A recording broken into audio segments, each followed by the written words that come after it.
The 2016 Beijing Auto Show opened for 2 days of media previews today in Beijing, and our very own Xia Cheng and Chen Lei are there to find the big trends for this year. The 2016 Beijing Auto Show. Come with us to see the latest and greatest in the brains of cars. Now it feels like Silicon Valley is the new Detroit.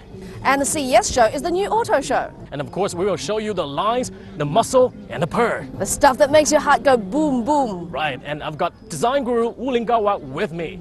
And to help me out, I've got auto pundit Charlie Davidson. So let's hit the show. Yeah. Here we go. Voila. Voila. But is it worth $1 million? $1 million kuai, which is how much it costs in China at the moment. Is that right? Yeah, roughly. I mean, I don't think they've set their price yet, but yeah, it would be at least $1 million for this, depending on what sort of exact model and add-ons you all get. I think what's really impressive here, they have a mode called the ludicrous mode. Ludicrous. We all want to be ludicrous. Because it's ludicrously fast, and that is doing 0 to 100 kilometers an hour in less than 2.5 seconds, which is sort of synonymous to what the world's fastest sports car does. So it's very impressive. I think this car is pretty different from the car you used to see from Chery. Yeah. And as a concept car, F1, it's FV 2030, it looks quite sporty and quite fashionable. It's a completely new EV design, so I think the new generation will be like it. So fundamentally, why do Chinese people like SUVs, especially luxury SUVs? It's a very interesting trend, because if you asked that question 10 years ago, you wouldn't see a Chinese driver start dead in one of these things, just because they resembled more of a heavier, unsophisticated style of bigger car was synonymous to what the lower echelons of society were driving, peasants.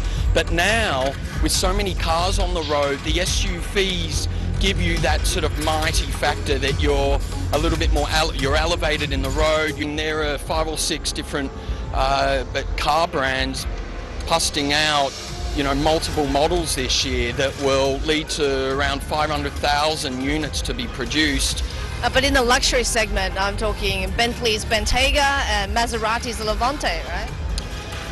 Yeah, sure. They're all doing the same thing to keep up with that buoyant, strong demand, and they all want a piece of the SUV segment.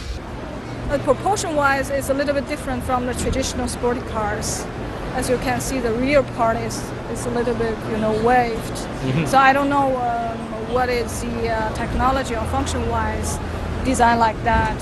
But from the rear part of the view that you can see, give the feeling of the BMW i8 is quite futuristic. Yeah.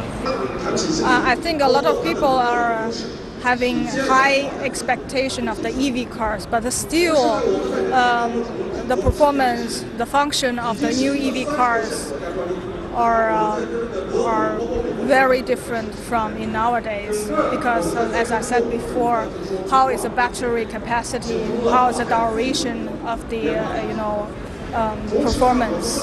A traditional sports car will be still ongoing for a long time. I think it won't be disappeared from one day to another, but it will be in a very niche market for all these sports car lovers, which is the luxury market.